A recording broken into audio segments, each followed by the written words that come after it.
앞서 전해드린 대로 획정기준 제출 시한을 어긴 선거구 획정위원회. 오늘 기준안 대신에 대국민 사과를 발표했습니다. 획정위원 간의 의견 불일치로 합의점을 찾지 못했다는 건데요. 연이은 파행의 원인은 무엇인지 이강윤 정치평론가와 함께 이 사안 짚어보겠습니다. 안녕하십니까? 안녕하십니까? 예, 우선 김대년 획정위원장이 오늘 오후에 대국민 사과 어떤 말을 했는지 먼저 들어보겠습니다. 네. 어떠한 상황에서든 합리적 안을 도출해야 할 획정위원회가 위원 간 의견 불일치에 따라 합의점을 찾아내기에는 한계가 있었습니다. 비록 선거구 획정위원회가 법정 대안을 지키지 못하였지만 내년 국회의원 선거가 차질 없이 치러지도록 국민의 대표기관인 국회가 정치적 결단을 발휘해 주기를 국민과 함께 기대합니다. 예, 결국 공은 정치권으로 다시 넘어갔고요. 네. 그런데 애초에 획정위가 제 역할을 못할 거다. 이런 추측이 좀 많지 않았습니까? 네, 방금 김대년 위원장의 말은 점잖지만 단호한데 한마디로 말하면 정치권이 당신들이 할 일 미루지 말고 빨리 해라 라는 일종의 시위입니다.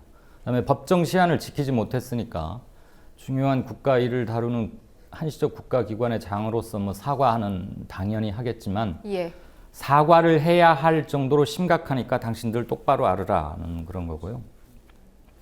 한 두 가지 점 때문에 애초부터 진통은 예상돼 왔는데 마감 시한을 못 지켰죠. 그러니까 답안지를 써서 내야 되는데 지금 선생님이 답안지 걷어가는데 백지 상태예요. 이 상태로 채점하면 0점 아닙니까? 그럴 수밖에 없었던 건 우선 첫째, 여야가 어려운 것은 다 획정위에 떠넘겼어요. 복잡하거나 어렵거나 이렇게 하려고 하면 욕을 먹을 것 같은 거 비겁했죠. 그런데 여지껏은 국회 안에 선거구 획정위를 뒀는데 이번엔 처음으로 중앙선관위 산하로 두되 독립적이고 중립적이다. 힘까지 부여하고 명분도 줬는데 실제로는 손을 꽁꽁 묶어버린 겁니다. 대표적인 게 의원 정수를 300명으로 하자라고 그냥 여야가 합의를 진작했어요. 여야가 이번 건에 관해서 합의한 유일한 게 이겁니다. 300명으로 하자. 핑계는 전체 정수만요. 핑계는 늘리면 국민들이 싫어한다. 하는 일도 없이 쌈박질만 하고 이것저것 특권은 많고 돈도 상당히 많이 쓰던데 못된 짓도 많이 하는 것 같고 이 마당에 무슨 염치로 의원 수를 늘리겠다는 거야? 이런 의견이 많다 그러면서 그냥 묶어버렸어요. 근데 사실 그거는 어떻게 조사하느냐에 따라 달라지는 거고 국회의원 총 300명을 유지하는 데 드는 금액은 딱 묶거나 좀 더 낮추되 숫자를 늘리는 방안에 대해서도 한번 제대로 과학적으로 물어본 바 없거든요. 사실 처리해야 될 안건이나 예산은 상당히 많아졌는데 의원 수는 그대로 있어서 오히려 대표성이 떨어진다는 지적도 많았거든요. 항상 이현령, 비현령이에요. 어떨 때 가면 사회는 점점 복잡화, 세분화, 다양화돼 가는데 이걸로는 안 되겠다 그러면서 외국은 인구 몇만 명당 하나인데 우리는 어떨 땐 또 적다고 막 합니다. 그러다 이번에는 안 되겠으니까 그냥 300명으로 딱 묶어서 하기로 하고 그것도 1당과 2당이 그냥 폭력적 합의라고 저는 부르고 싶습니다. 이해관계가 맞았죠. 그렇게 해서 넘겨버렸고 넘기면서 좋아요. 의원 정수는 그렇다고 칩시다. 넘기면서 선거구 획정을 하는 구체 기준 대강이라는 거 있지 않습니까? 대강 한다는 뜻이 아니라 대강, 큰 요목 1원칙 뭐, 2원칙 뭐 이걸 딱딱 정해서 획정위에 줘야 획정위가 헌재의 정신에 맞게 하한선과 상한선과 평균점을 정하고 1대2 비율로 그것은 표의 대표성과 비례성을 확보하자는 거 아니겠어요? 그 취지는 참 좋죠. 당연히 가야 하는 거고요. 그럼 거기에 맞춰서 일을 하는데 아무런 구체 기준 없이 그냥 줘버렸어요. 그런데 이 획정위라는 것은 어떻게 구성이 되어 있냐면 여당과 야당이 추천하는 4사람씩 그러니까 각각 여와 야의 입장을 그대로 반영하는 4사람씩 동수로 구성이 됩니다. 그럼 의견이 4대4로 맞서기가 쉽지 않겠어요?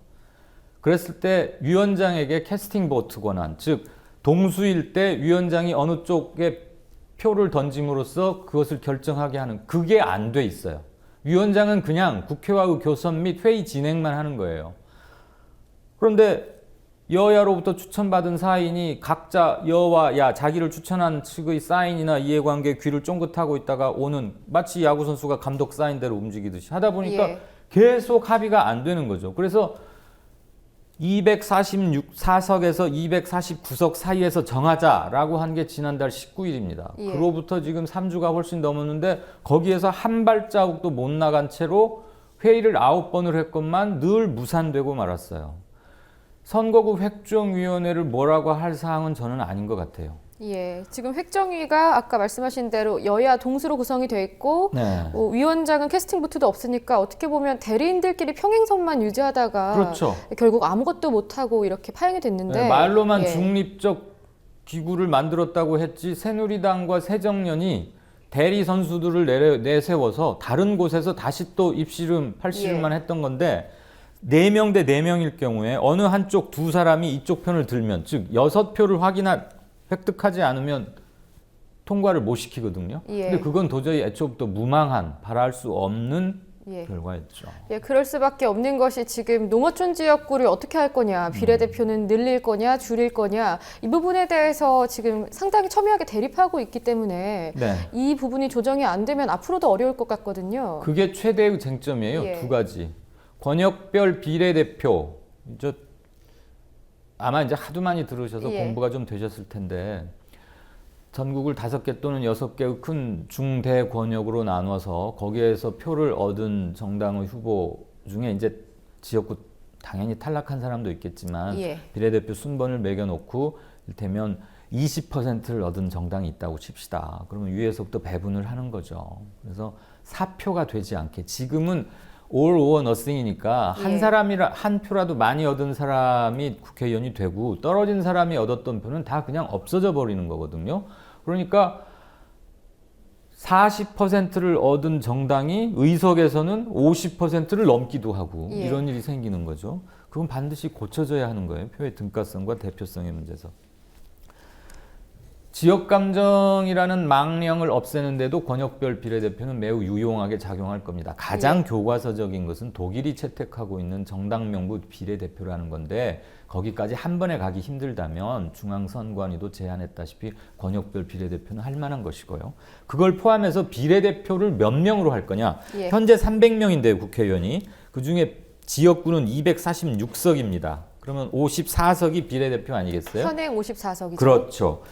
이 54석 이 비례대표를 권역별 비례대표로 하는 방법도 있고 조금 예. 전에 뉴스 리포트에서도 보도가 됐습니다만 연동형 비례대표로 하자. 이 54표라도. 근데 지금은 어떻게 하냐면 지역구에서 몇 석을 얻었느냐에 따라서 그 의석 배율로 이렇게 나눠주고 있어요. 그러니까 표의 비례성이 여전히 반영이 안 되는 구조인 거죠. 지역구에서 한 석이라도 얻은 사람이 비례대표 더 많이 가져가게 돼 있거든요. 예. 그러니까 비익빈 부익부란 말이 꼭 떨어지진 않지만 심화되는 구조일 수밖에 없는 거예요. 예, 이거 사실 고치자는 거대 정당에 거고. 유리한 제도인 건 이미 확인이 되고 있는 됐죠. 거고요. 시뮬레인에서 다 나왔잖아요. 예. 뭐 영남 지방에서 새누리당은 제대로 얻어야 할 것보다 지금 17석을 많이 가져가고 있다라고 예. 나왔고 17석 빼면은 과반이 깨지는 거 숫자 아닙니까? 그런 예. 거고. 그다음에 농어촌 의석수 문제는 아시다시피 1대 3을 인구 비례 1대 2로 바꾸자고 하니 농촌 계속 인구가 줄고 있잖아요. 그래서 예전에는 서너 개 군을 합쳐서 겨우 인구 하한선 14만 13만 몇천 명을 맞췄는데 이제는 계속 더 줄고 있고 그러니까 이제는 대여섯 심지어는 7개 군을 합쳐야 겨우 하한선을 채울 수 있는 거예요. 예. 그럼 예전에는 2명 뽑던 지역구에서 1명으로 줄어들 거 아닙니까? 그건 물론 인구 비례로만 따지게 냉정하게 하자면 줄어야 하지만 너무 광역이 돼 있고 생활권이 달라져 버린 문제가 있습니다. 7개 군이면 말이 그렇지 서울 출신이라 잘 모르실지 모르지만 예. 시골에 가보면 군 하나가 굉장히 큰데 7개 군이면 생활권이 달라져요. 예. 문화가 완전히 다르고 그것을 한 사람이 한 정치 한 정서로 대변한다? 그건 애초부터 무리가 있긴 해요. 예, 그럼 결국 의원 전체 정수를 늘리는 방향으로 가는 그렇습니다. 것이 이론적으로는 맞을 수가 필요하죠. 있겠네요. 예. 그런데 국회의원들이 아까 처음에 말씀드렸던 것처럼 이러저러하고 골치 아플 것 같으니까 그리고 현재의 체제로 가면은 내 밥그릇을 지키기가 조금 더 쉬울 것 같으니까 예. 의원 수는 손대지 않는다라고 300명만 딱 정하고 넘겨버린 거죠. 거기서부터 비극은 시작이 됐고요. 농어촌 의석수를 이제 줄어들 수밖에 없는데 어떻게든 운영의 묘를 발휘해서 이제 뭐 몇 가지 아이디어를 냈어요. 뭐 예외도 만들고 해봤는데 영남 지역에서는 한 3석이 줄어들고 호남 지역에서는 5석이 줄어요. 그럼 생각해 보십시오. 텃밭이 영남을 텃밭으로 하는 것은 새누리당 아닙니까? 예. 호남 지역은 두말할 필요 없이 제1야당인데 안 그래도 영남 지역의 의석이 훨씬 큰데 여기선 줄어드는 건 3석밖에 줄지 않고 호남은 무려 5석이나 줄고 그럼 누구 입이 뾰죽 나오겠어요. 예. 그러니까 이거 가지고 또 말들이 많아요. 그리고 4년마다 농어촌 출신 의원들은 요때쯤 되면 자기 소속 정당과 관계없이 농어촌 당이라는 걸 일시적으로 만듭니다. 예. 농어촌 당. 당수는 따로 없어도 우리끼리 뭉쳐야 한다. 안 그러면 우리 의석 날아가니까. 그래서 여야 구분 없이 뭉쳐가지고 사생결단으로 막 대들죠. 그거 잘 무시 못해요. 더군다나 김무성 대표가 은근히 거기에 힘을 실어주니까 거기엔 여러 가지 정치적 노림수도 있습니다만. 그래서 이 두 가지가 타결이 안 되고 있는데 이거는 획정위에다 맡겨다가는 백날 가도 해결이 안 됩니다. 왜? 정치권에서 힘을 가진 사람들이 정치적 타결을 해서 짜줘야 돼요. 이건 이렇게 하자.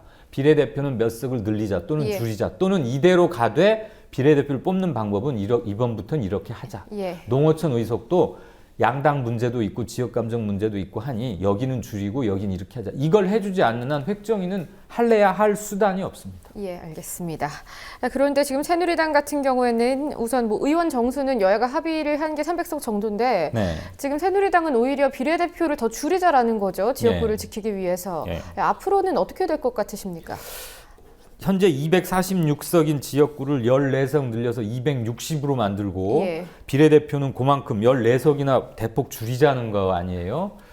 저는 그렇게 되지도 않을 뿐더러 그렇게 하는 것은 너무 야욕에 가깝다고 봅니다. 지금 예. 새누리당의 내심 목표는 국회 선진화법 때문에 치통을 심하게 앓고 있잖아요. 박근혜 정부 출범한 이후로 3년 가까이 되는데 이것 때문에 제대로 국회가 잘 안 되니까 국회 선진화법은 의석의 3분의 2, 60%를 획득해버리면 야당 눈치 안 보고도 마음대로 할 수 있거든요. 그러면 300석에 60%면 180석 아니겠어요? 180석 얻자가 목표예요. 예. 그러다 보면 지역구를 좀 더 늘려서 자기들 강세 지역에서 인구 밀집 지역에 세분 쪼개지니까 그렇게 하자는 건데 그렇게 되기 힘들 것 같고 그건 시대적 흐름과도 맞지 않다고 보고요.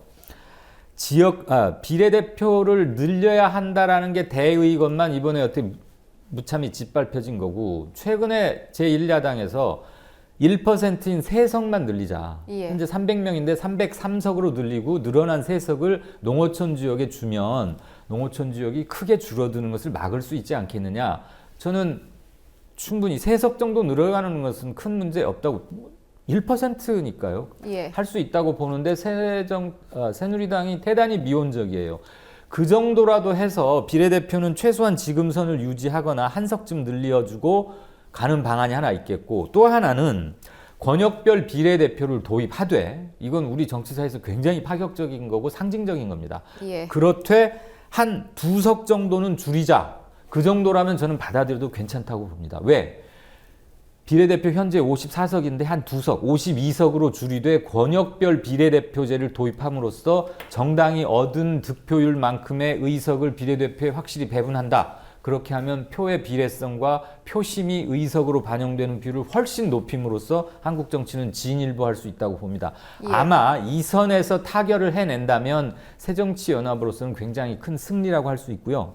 권역별 비례대표를 여당이 극구 반대하는 이유는 그렇게 함으로써 자기들의 영남 지역에서의 그동안 잘못 누려왔던 플러스 알파가 깨지는 거 이게 못내 싫은 거고 예. 또 하나는 소수나 진보적인 그래서 전체 나라 전체로 보면은 10%에 육박하는 표는 얻지만 의석은 하나도 못 얻는 정당이 일테면 진보계열 정당이라거나 이런 데서 의석이 나올 수 있는 거죠. 옛날에 지지난번 때 통합진보당이 우리한테 명확히 그걸 보여준 바가 있고요. 그걸 지금 내심 무서워하고 있는 겁니다. 무엇보다도 자기들이 60% 얻겠다는 그 야욕에 가까운 큰 정치적 목표 누구든 세울 수는 있어요.